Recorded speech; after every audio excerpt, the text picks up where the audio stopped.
अस्सलाम वालेकुम beautiful people, welcome back to my channel. सबसे पहले तो बहुत बहुत शुक्रिया उन लोगों का जो मेरे व्लॉग्स को मिस करते हैं। मैं कोशिश कर रही हूँ कि मैं रूटीन पे आ जाऊँ। मैं डेली नहीं तो दूसरे दिन वीडियो ज़रूर अपलोड किया करूँ, लेकिन थोड़ी सी मुश्किल हो रही है मुझे दोबारा से रूटीन बनाने में। आज की वीडियो में मैं आप लोगों के साथ अपनी रूटीन शेयर करने वाली हूँ। एक हाउसवाइफ का यहाँ पे एक नॉर्मल यानी कि एवरेज दिन कैसे गुजरता है। मैं 3 बच्चों की माँ हूँ। दोनों मेरे बड़े बच्चे स्कूल जा चुके हैं। उनको स्कूल भेजने के बाद जितने भी बर्तन थे, रात वाले भी बर्तन सिंक में जमा हुए पड़े थे। कभी कभार मैं रात को ही डिश वॉशर ऑन कर देती हूँ और समटाइम्स इतनी थकावट हुई होती है ना, या इतनी सुस्ती हो जाती है कि मैं कहती हूँ चलो सुबह ही उठ के मैं सारे बर्तन जो है ना उसको डिश वॉशर में डाल दे दूँगी। वरना मैं क्या करती हूँ कि रात को डिश वॉशर में सारे बर्तन डाल के तो डिश वॉशर को ऑन कर देती हूँ, फिर सुबह तक बर्तन जो है ना वो वॉश हो जाते हैं। बड़े बच्चों के स्कूल का टाइम जल्दी हो जाता है, इसलिए वो जल्दी चले गए। और जो किंडरगार्टन होते हैं, प्ले स्कूल जहाँ पे 6 साल से कम उम्र बच्चे जाते हैं, उसका अमूमन टाइम होता है 7 बजे से 9 बजे तक। और कुछ किंडरगार्टन्स होते हैं जहाँ पे आप 9:30 बजे तक भी छोड़ सकते हैं। जैसे कि अभी जिस किंडरगार्टन में ज़ावियार जाता है, इसका टाइम ऐसे ही है, 9:30 बजे तक आप छोड़ सकते हैं। वैसे तो उन्होंने 9 बजे का लिखा हुआ टाइम, लेकिन मैंने कितनी दफ़ा ही पेरेंट्स को देखा है जो कि बाद में भी छोड़ने जा रहे होते हैं। तो इसलिए ये अभी तक आज घर ही है, इसको मुझे थोड़ी देर तक छोड़ने जाना था। तो मैंने सोचा कि किचन में जितने भी काम हैं, जितने भी बर्तन हैं, जितना भी मैस है, मैं सबसे पहले इसको जिन माओं के छोटे बच्चे होते हैं स्कूल गोइंग, किंडरगार्टन गोइंग, मुझे नहीं पता कि उन माओं के पास कैसे इतना टाइम बच जाता है जिसमें वो बोर हो लेती हैं, या जिनके पास करने की कोई एक्टिविटी नहीं होती। ऐसा हो ही नहीं सकता। बच्चे आपको इतना बिजी रखते हैं और सुबह से शाम तक वो एक रूटीन बनी होती है। मैं अब आपको अपना बताऊं तो मेरा बहुत दिल करता है कि मैं दोपहर में थोड़ी देर के लिए सो जाया करूं, लेकिन मुझे टाइम ही नहीं मिलता। सुबह 12 बजे तक बच्चों को छोड़ के उसके बाद टाइम होता है, लेकिन कितने ज़्यादा काम होते हैं घर के करने वाले। तो मुझे लगता है कि अगर मैं सो गई तो ये सारे काम पीछे रह जाएंगे। कोई अपॉइंटमेंट होती है या वैसे घर के इतने काम काज होते हैं, वीडियोज़ वगैरह बनानी होती हैं, तो इसलिए उस टाइम भी नहीं होता। सेकेंड टाइम क्या होता है कि सबके आने का टाइम हो जाता है और एक साथ सब नहीं आते। किसी टाइम कोई आ रहा है, किसी टाइम कोई आ रहा है, तो भी मेरे पास टाइम नहीं बचता।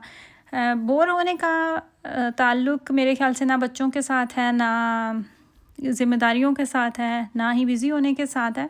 दिल का मौसम अच्छा तो हर मौसम अच्छा। जब आपके दिल में कोई परेशानी होती है, कोई चीज़ आपको परेशान कर रही होती है या कोई गम होता है, तो आप भीड़ में भी तन्हा होते हैं, आपको आपका दिल लगता ही नहीं है। और जब आप अंदर से खुश होते हैं, आप मुतमिन होते हैं, तो यकीन करें आप तन्हाई में बैठे हुए भी खुश होते हैं, मुस्कुरा रहे होते हैं, आप इंजॉय कर रहे होते हैं। पाकिस्तान से दूर रहने वाले लोगों को आप अक्सर ये शिकायत करते सुनते होंगे कि वहाँ पे डिप्रेशन है, वहाँ पे परेशानियाँ होती हैं। स्पेशली जर्मनी में लोग बहुत ज़्यादा इस चीज़ की शिकायत करते हैं। तो इसकी वजह यह है कि हम यहाँ पे अकेले होते हैं। किसी को मिलना भी होना है तो स्पेशल हम अपॉइंटमेंट बना के जाते हैं कि आया आपके पास इस दिन को टाइम है, क्या हम मिल सकते हैं। पाकिस्तान में तो ये सीन नहीं होता। पाकिस्तान में तो सुबह से लेके शाम तक पता नहीं कितने लोगों से आपकी मुलाकात होती है, कितने लोगों से आप मिल रहे होते हैं। तो परेशानियाँ, डिप्रेशन वहाँ पे भी है ऑफ़ कोर्स, लेकिन ये है कि आपके पास कुछ ना कुछ ऐसा होता है, थोड़ी देर के लिए आप भूल जाते हैं, आप तन्हा नहीं होते। और लोगों को मसाला इतना मिला होता है ना, किसी शादी पे जा रहे हैं, किसी फौतगी पे जा रहे हैं, कोई घर ताज़ियत के लिए आ रहा है, कोई तीमारदारी के लिए आ रहा है, कहीं पे आप जा रहे हैं, किसी का बच्चा हो गया, किसी का बीमार हो गया, मतलब इस तरह का सिलसिला चलता ही रहता है। तो आपका वो पैटर्न टूटता रहता है। लेकिन यहाँ पे वो सीन नहीं है। यहाँ पे एक तो जुदाई होती है, फिर सेम वही जो पाकिस्तान में मसले होते हैं वो यहाँ पे भी होते हैं। प्लस यहाँ पे साथ में और क्या आ जाता है कि डॉक्यूमेंट्स की बहुत ज़्यादा टेंशन होती है। इतना यहाँ पे कागज़ी काम होता है, उसके लिए कभी कुछ हो गया, कभी कुछ हो गया, तो वो परेशानी साथ साथ बन रही होती है। नो डाउट यहाँ पे ज़िंदगी है पुरसुकून, आप अपनी नींद से सोते हैं, उठते हैं, सारा कुछ है, लेकिन इसके लिए भी आप कहीं ना कहीं पे ज़रूर कर रहे होते हैं। हर चीज़ के दो रुख होते हैं, एक पॉजिटिव होता है, एक नेगेटिव होता है। तो अब हमारे नज़रिए पे डिपेंड करता है कि हम एक चीज़ को किस नज़रिए से देख रहे हैं। कुछ लोग हैं जो जर्मनी के या बाहर रहने के बहुत ख़िलाफ़ हैं। बहुत सारी फैमिलीज़ पाकिस्तान शिफ्ट हो चुकी हैं, बहुत सारी फैमिलीज़ यूके चली गई हैं कि यहाँ पे लोगों की कमी है, लेकिन ऐसा है नहीं। अब आप जिधर भी देखते हैं ना, स्पेशली फ्रैंकफर्ट और बर्लिन में आप रहते हैं, तो आपको बहुत ज़्यादा फैमिलीज़ नज़र आती हैं। अब मैं फ्रैंकफर्ट में जब से शिफ्ट हुई, मुझे इतने पाकिस्तानी नज़र आते हैं, इतनी फैमिलीज़, उनमें बहुत अच्छे, बहुत सुलझे, बहुत पढ़े लिखे लोग भी हैं। पर उनसे बात करके, उनसे मिलके अच्छा भी लगता है। और वहीं पे कुछ नेगेटिव भी लोग हैं। तो इस चीज़ को भी लेके आपने ख़ुद ही अपना विजन क्लियर रखना है कि ज़िंदगी में मसले या परेशानियां तो ऑलरेडी हमारे चलते ही रहते हैं। तो बजाय आप मज़ीद ऐड कर लें तो उससे बेहतर होता है कि आपको जहाँ पे थोड़ी सी नेगेटिव वाइब्स आएँ आप आराम से साइड पे हो जाएं। अच्छा, मैंने बच्चे जब सब चले गए थे स्कूल, ये मेरे पास फ्री टाइम होता है तो इस टाइम पे मैं खाना बना लेती हूँ। खाना मेरा सुबह के सुबह ही बन जाता है, 12-1 बजे तक मैं बना लेती हूँ, क्योंकि मेरा जो बेटा ग्रुंडशूले में जाता है यानी कि जो प्राइमरी स्कूल में, वो जल्दी आ जाता है। वो कभी 11:30 बजे आ जाता है, फिर 12 या 1 बजे तक आ जाता है। तो उससे के आने से पहले मुझे खाना जो है ना वो रेडी रखना होता है, बना मैं देती हूँ। फिर इससे मुझे ये सहूलत हो जाती है कि शाम के टाइम फिर वो एक्स्ट्रा नहीं करना पड़ता, मतलब खाना बना हुआ होता है। और सालन जो है ना वो जितना भी मैं कम बनाऊँ 2 दिन तो हमारा चल ही जाता है।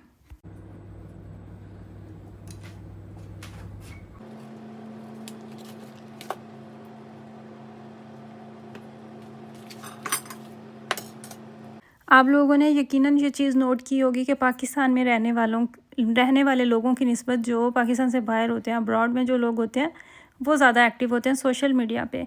और जितनी भी इन्फ्लुएंसर्स, जितनी भी व्लॉगर्स हैं ना, वो बहुत ज़्यादा, कुछ हैं पाकिस्तान से भी लेकिन बहुत ज़्यादा ऐसी हैं जो कि यूरोप की किसी कंट्री में हैं या किसी अरब कंट्री में रहते हैं। तो उसकी भी एक यही वजह है, बोर होते हैं लोग, फिर बोरियत में हम एक ये तरीका ढूंढ लेते हैं। तो मैंने भी जब शुरू किया था उसका यही था कि मेरे पास टाइम है तो मैं इसको वीडियोस बना के, या मुझे शौक़ भी था तो मैं एक ये बना लेती हूँ। तो अब तो मुझे खैर इतना टाइम हो चुका है ना, अब तो मुझे आदत हो गई। अब मैंने कुछ अरसे के लिए अपने यूट्यूब से ब्रेक लिया, मैंने कोई इस पे व्लॉग वगैरह कुछ भी अपलोड नहीं किया। तो मुझे खुद कुछ खाली खाली महसूस हो रहा था। और प्लस जो लोग आपके साथ जुड़ जाते हैं ना, जो आपके जेन्युइन फॉलोअर्स होते हैं, जो आपको प्यार देते हैं, जो आपको देखते हैं, वो फिर जब बार बार आपसे पूछते हैं, बार बार आपको मैसेजेस आते हैं, कमेंट्स आते हैं, फिर आपका खुद ही दिल बुरा हो रहा होता है कि क्यों नहीं हम अपलोड कर रहे हैं। ये भी तो खुशकिस्मती है ना कि आपके साथ इतने प्यार करने वाले लोग जुड़ जाते हैं। मैंने बहुत मज़ेदार चने का सालन बनाया था। उबले हुए चने मैंने पहले ही साइड पे कर लिए हुए थे, उनका पानी लेके वही मैंने मसाले में डाला। उसी पानी के अंदर मैंने चनों का जितना भी शोरबा रखना था वो रख लिया, अलहदा से मसाला भून के। तो इस तरीके से चने बहुत मज़ेदार बनते हैं। और मुझे लगता है कि ये काले और सफ़ेद चने जो है ना वो कोई बंदा ही बना सकता है, क्योंकि इसका मसाला भूनते हुए थोड़ा सा भी फ़र्क लग जाए ना तो वो सारा हांडी का जो जायका है ना सालन का, वो ख़राब हो जाता है। पराठे बनाने के लिए मैंने ये वाला फ्राइंग पैन रखा हुआ है, और वैसे सूखी रोटियां बनाने के लिए मेरे पास 2 और मज़ीद तवे हैं। एक मैंने पिछले दिनों टीमू से मंगवाया था वाइट कलर का, वो मुझे लगता है मैंने अभी तक अपनी वीडियोस में नहीं दिखाया, वो भी बहुत ज़बरदस्त है। मैं आप लोगों के साथ शेयर करूँगी, क्योंकि मेरा चूल्हा जो है स्टोव जो इंडक्शन है, तो इसके लिए मुझे बर्तन देखभाल के लेने पड़ते हैं। इस पर हर बर्तन नहीं चल सकता।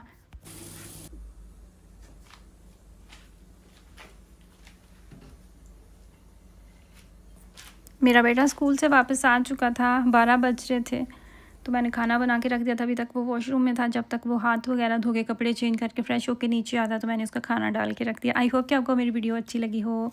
दुआओं में याद रखिएगा। अल्लाह हाफ़िज़।